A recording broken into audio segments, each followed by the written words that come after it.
Hello, Gary. How are you doing? Hi, Daniel. How are you? I am fine. I woke up about 10 minutes ago, so we're good. Really? Where are you at? New Zealand. Oh, New Zealand. Yep. Awesome. Yeah. Well, I'll start off with being honest with you. It's a bit uncomfortable to admit this, but I've never actually gotten into hardcore music before. Okay. However, I'm actually in love with the new album. I've been jamming it the last 2 weeks since I got it to review. So I guess I want to thank you and the band for opening me up to an entire genre. Do Well, you thank you very much. Welcome to the wonderful, wacky world of hardcore music. you never know what you're going to get? Yeah, Yeah. that's true. Do you see that happening much with certain fans? Um, well, I do. I mean, people are generally pretty open-minded when it comes to music, and I, for one, have my favorites in all kinds of genres, like many other people. I listen to everything from country music to jazz to alternative to punk and hardcore to metal. Um, my record collection kind of speaks pretty loudly for me being a pretty open-minded listener, and I think most people are like that. I don't think people are generally very close-minded when it comes to music. So if you have something good to offer, it's generally pretty well received. Right, I hear you there. Speaking of which, yeah, we've actually had a lot of Propane's albums reviewed on our website, but never got the chance to speak to you. Oh, Lots of Zines have heard the album already. What's the general consensus been for Voice of Rebellion? well, the general consensus is very positive so far. I mean, it's only gone out to a handful of reviewers thus far, and I don't recall seeing any negative reviews so far. So that's a good thing. I mean, if I reflect on the collection of interviews that we've gotten over the years, I would say that the reviewers are generally pretty kind to us throughout the course of our career, and I think we've had for the most part a lot of really great reviews. There's an occasional clinker, but I think that's to be expected really with any release. So it can be difficult to get a real fair indication as to what the general consensus is out there in the press, because I think our albums have varied stylistically and in terms of production as well throughout the years, but the percentage of good reviews has always remained pretty much the same and pretty consistent. So that's good. Yeah, sure, I hear you there. Yeah, I went back over the band's back catalog, and you guys have become noticeably, I want to say, thrashier over the years compared to when you and the other members used to play in Crumbsuckers. I understand your musical roots began in the British punk scene, so how did this progression come about? Um, well, being a product of suburbia in Long Island, I suppose that's where it all began. And when I started getting into punk rock and hardcore music in my early teen years, um, I picked up a bass and I really wanted to get involved in playing music, with starting a band and figuring out something to do with my summer vacation in high school, other than getting into trouble and doing all the wrong things. So I thought that would be a constructive thing to do during my summer off. And I was looking for like-minded musicians. And in those early days, it was very difficult to find other musicians on Long Island with an interest in punk rock and hardcore, because Long Island was always a little bit behind the curve as far as brand new styles of music were concerned, or something really, really cutting edge and hip. So I I found myself gathering with people that were more into Van Halen and classic rock, and we sort of lumped everything together in what eventually became known as crossover music. And I think Propane sort of carried the torch in a certain regard, and we've always played music that's a bit of a fusion between a lot of different styles. You know, we have guitar leads, we always have, and that I suppose is a rock influence at its core. And our arrangements are more or less commercial arrangements, and we've carried the aggressive tone and spirit from the early Crumbsuckers days through Propane. So there lies that sort of that main artery, which is, you know, punk rock and hardcore.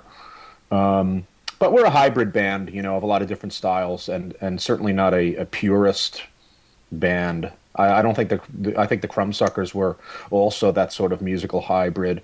Some different influences in Crumbsuckers, of course, and wackier arrangements, more off the wall arrangements. Um, but we have, I think, more similarities than differences with Crumbsuckers in Propane.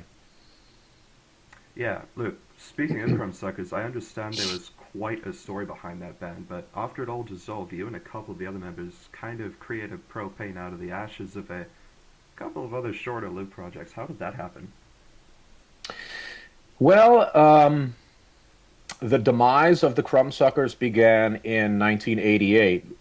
We had some European touring plans on the table, and Chris left the band shortly after those plans were put on the table. So um, I think we all knew at that time that the band would not be around much longer. Although we failed to admit it, we were sort of in denial about it. But I think, you know, especially in retrospect, you know, I think that we all kind of knew it, and but we all really wanted to go to Europe and play, you know. Yeah. So we figured, if nothing else, that would be you know, a nice last hurrah for the band. And we found a vocalist by the name of Joe Haggerty to fill Chris's shoes, and it was really tough for him because Chris has such a signature voice, and you know, it's a very big part of our signature sound, and the fans were a little hard on when it came to Joe trying to make his way and make his mark in the band. But I thought he did a great job. You know, upon reflection, I think he really did his best. He did a really outstanding job. The band split up not too long after we got back home from the tour, and we were sort of being pulled in a few different musical directions. There were factions within the group that wanted to see us go in a more melodic direction, vocally and musically, and there was an opposing faction that wanted to sort of, you know, keep things a little bit more true in terms of playing things that were a bit more hardcore and punk based. And we continued for another year together with a band that we formed called Heavy Rain. And if I had to describe it, I would say it's sort of a cross between Fate's Warning and Soundgarden or something like that. Yeah, it was a bit progressive, but it also had this sort of rootsy rock and roll um, backbone to it in a bad company kind of way, you know. Right. And I always thought that Chris Cornell had the sort of the real rootsy rock and roll voice. So, but our music was a little bit more progressive. So that's why I describe it as a cross between sort of like Fate's Warning musically meets Soundgarden vocally, Okay. and totally different. Certainly not for Crumbsuckers fans. You know, that's why we took on a completely different name. And we were together for a year, and what pulled the Crumbsuckers apart eventually pulled Heavy Rain apart. Um, just musical differences. And Danny and I, Danny Richardson, our drummer, and myself, we figured that it would be a good time to start something new and something a bit heavier again. And we felt that we had sort of absorbed enough other influences in doing Heavy Rain to be able to bring back something heavy, but not have it be so much like the Crumbsuckers. To have a little bit of that in our sound, but to bring out something pretty new. So we had a lot of similar qualities to Crumbsuckers with Propane early on, but we had the commercial arrangements of Heavy Rain. So it was a bit of a mix between those bands in terms of its music and certainly its arrangements. That's the thing I think that changed the most from Crumbsuckers to Propane was the arrangements. Speaking of which, now on the new album, obviously you've got tracks like, I suppose, "Take It to the Grave," which kind of brings us back to hardcore roots. But I listen Mm. to songs like "Righteous Annihilation" and "Blade of the Curse," and it kind of feels like you're not even listening to a punk band. It sounds just like straight heavy metal. I mean, would you say that the metal vibes are even stronger on this new album than previously? Yeah, I think so, and I think Adam Phillips is probably most responsible for, introducing more of a metal side to the band in the band's later years.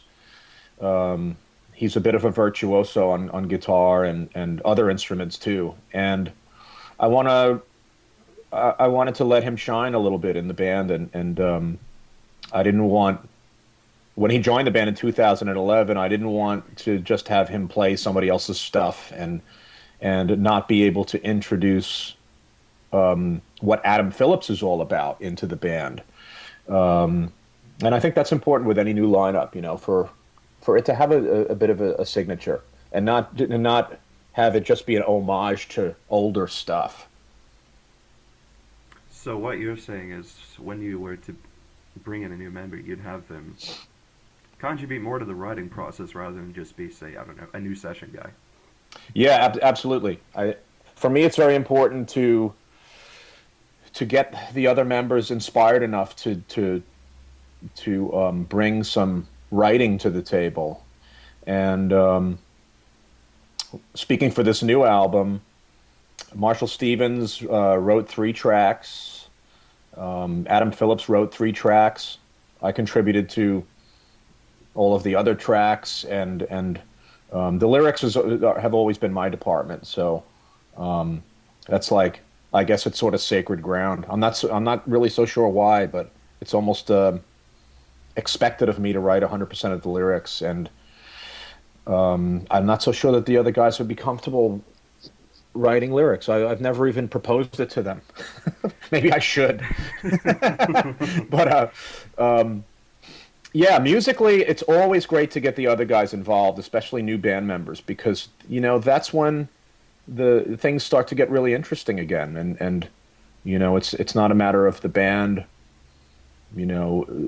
just writing more songs of a certain style and utilizing certain influences that have already been perhaps beaten to death in certain regards. It's coming out with a fresh face and new influences that sometimes I would have never even thought of using. I think that's pretty cool, especially being in a sort of a crossover band such as ourselves. Right. When you mentioned that you wrote the lyrics, I've heard before that, well, for example, on the last album, I heard that you, quote, wrote everything. Is that referring to the lyrics and Yeah, not necessarily the for the music? last album, it was the music and the lyrics, Okay. and it just kind of happened that way. I mean, it wasn't. I didn't say, okay, well, guys, next album I'm just going to write everything. So Yeah. um, we always explore the best way to go about things initially, which is, yeah, let's get everybody involved and let's see what we can produce. And considering that the lyrics and particularly the phrasing falls into my lap, um, I wasn't feeling the same spirit in some of the earlier written material for the last album as I did on the prior album, Straight to the Dome, Okay. where everything kind of just clicked right from the beginning. It was like, oh, okay, everyone's just writing this stuff which just sort of belongs together, and so now we just have to get together and arrange stuff and let's move forward with this. It was a little different on the last album, and I said, maybe in order to make it different from Straight to the Dome, I should just take on all the writing duties. It's not something that hasn't been done before. I've written whole albums before, like especially in the '90s, and I said maybe that's that sort of that new thing, that we should explore this time around, for the sake of contrast, if nothing else, and that's what we did.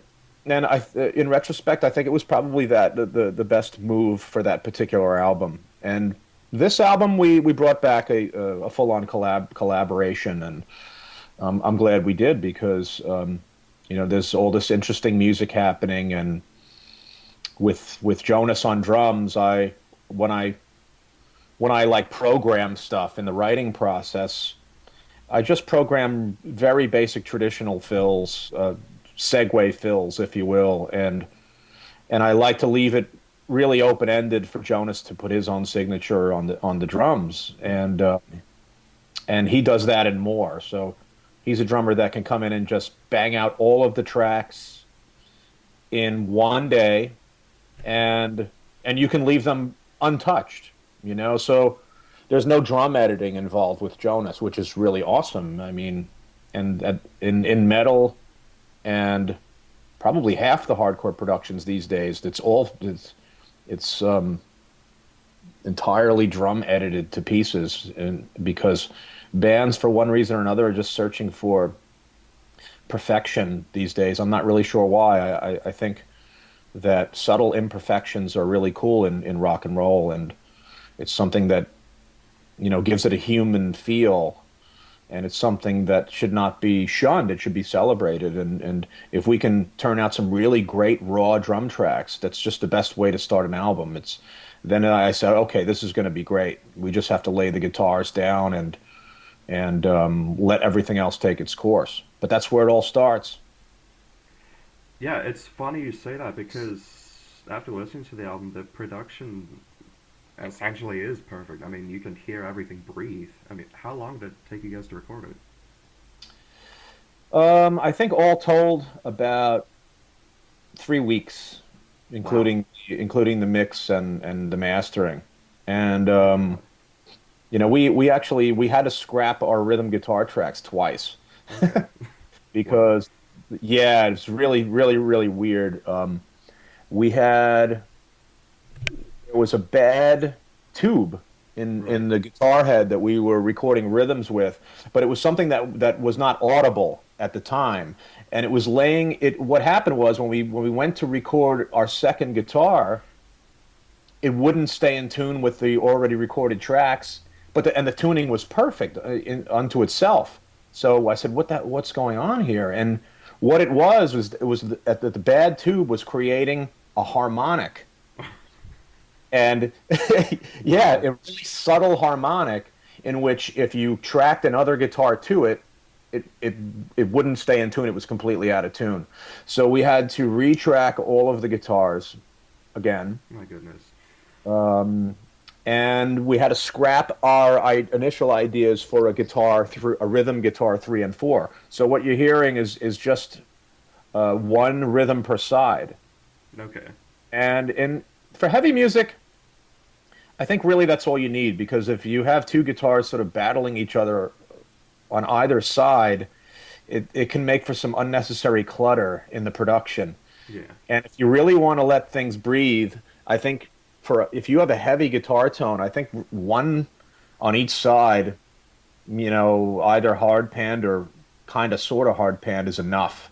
And then you just get a strong bass tone. You run that up the middle, and if everything has its place within the spectrum, then then it should sound great. With heavy vocals, it can be difficult in the mix because, especially mine, because I share a lot of frequencies with the rhythm guitar sound. Believe it or not, so Okay. yeah, it's that distorted sound, Yeah. and if you don't do it right, it can get buried, and it's beyond just a level thing. It's a very strange thing. You have to make the shades a little bit different. So if you have like all of the same EQ levels on the vocals and the guitar, it just doesn't work. So they have to. contrast each other in terms of EQ, and then they come out in a pretty nice way, and then it ends up sounding like I'm in the room with the band, but standing out just enough. So there, yeah, there's the trick to it, and I think any band that's self-producing, they have their own toolbox worth of tricks that they pull out on occasion. Yeah, see, I hear of some bands, and I'm not going to name names, but some bands will have, I shit you not, 10 rhythm guitar tracks for a single song. Yeah, Yeah, it's really crazy. Sometimes I like additional rhythms on open chord stuff. Depending on what guitar is being used. Like, from my experience tracking with a Les Paul, we used to track the rhythms with a gold top, and it would have this unbelievable crunch. But then when we got to play open chords, it was really thin, and probably because of the thin neck on the Les Paul. right. So for open stuff, we would go to like a Strat or something with a much fatter neck, so those open chords would really project. Um, and 10 guitars, wow, Yeah, I know, that's it's crazy. yep. It's, yeah, you tend to find that in a lot of the modern sort of, I'm not really even sure what to call it, like that whole fucking scene that's coming out of the US at the Oh moment. yeah, yeah, it's guitar crazy stuff. Yeah, yeah, Yeah, there's a whole new breed of musicians that are like self-recording gurus, yeah. and they know gear really well, and then they can play really well, and then they're trying to sort of recreate the masterpieces they've done in their bedroom onto an album and with a band. So, therein lies the problem sometimes. Yeah, I understand that. Look, going back to your lyrics, before you've expressed a little disdain for the U.S. government's war agendas. How does that translate at all into the new album? I think with time we've become a little bit Okay. less politically enraged. I would say. Um, well, no, no. Let me retract that. We're just as politically enraged, but not as political on record anymore. I gotcha. So, um, I just feel that in these times, everyone just has so much information at their disposal, and if you want to find anything that tickles your fancy regarding politics, or if you want to find your own truth, whatever that may be, it's just these things are a few clicks away. Yeah. And um, whereas in the older days, and like in the '90s, early '90s, mid '90s, I sort of felt like I was a bit of a reporter, and as far as being a lyricist is concerned, and maybe turning people on to some things that they didn't really know about, you know, Right. and it would make them say, is that really what's been going on? And yeah, I felt like we were sort of the socio-political commentators of the day, and Yeah. and we sort of carried that from album to album, and now everybody's a bit of an armchair politician because they're on Infowars and all these other all these other websites, Please and don't mention Infowars in front of yeah, me. but for the sake of this discussion, people are finding their own truths, and and being very vocal about their findings, and so my lyrics in result have taken a less political temperament, if you will, and a little bit more personal, and I think there's certainly no shortage of things to be angry about out there, whether they be political or not. And with my lyrics, I think if they are presented with conviction and with a certain amount of urgency, then people get it. They feel it in terms of what's being said, and hopefully that there are a certain amount of them who endorse it, Yeah. and they carry a little bit of that into their own lives and in terms of concern. Yeah, well, sure. I mean, that must have gone stale, especially since over the years, especially since back in the day, information was so inaccessible, and now it's well everywhere.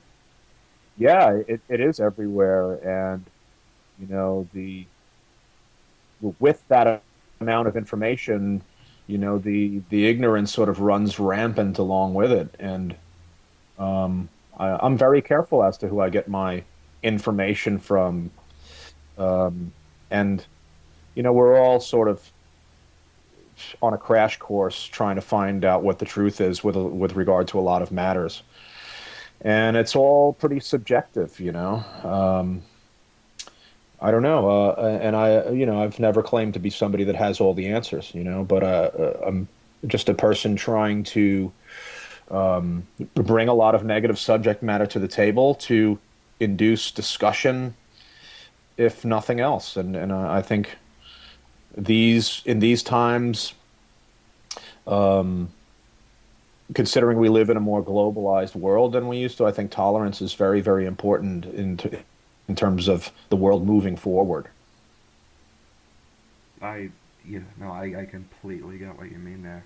Look, we're wrapping up soon, but I just wanted to touch a little bit on live shows. Do you have any festivals planned or city-to-city tours planned this year?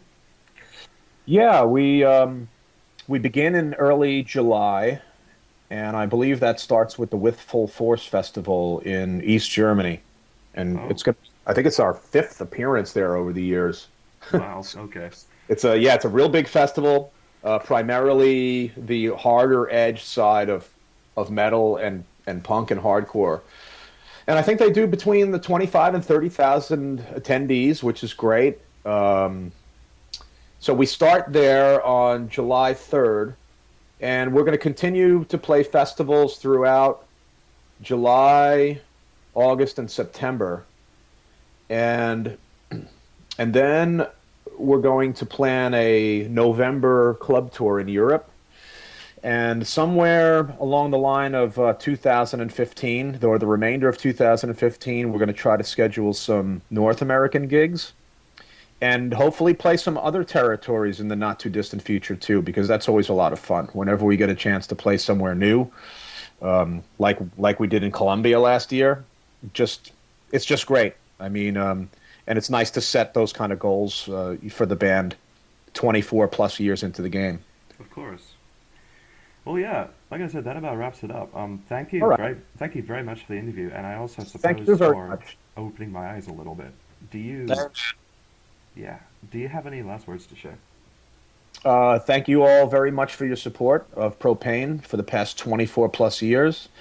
Look for our new album, Voice of Rebellion, coming out in just a couple of weeks. And I hope you enjoyed as much as we do, and we'll see you all on the road. Cool, very cool. All right, take care. Great. Thank you, my friend. Bye bye. Bye bye.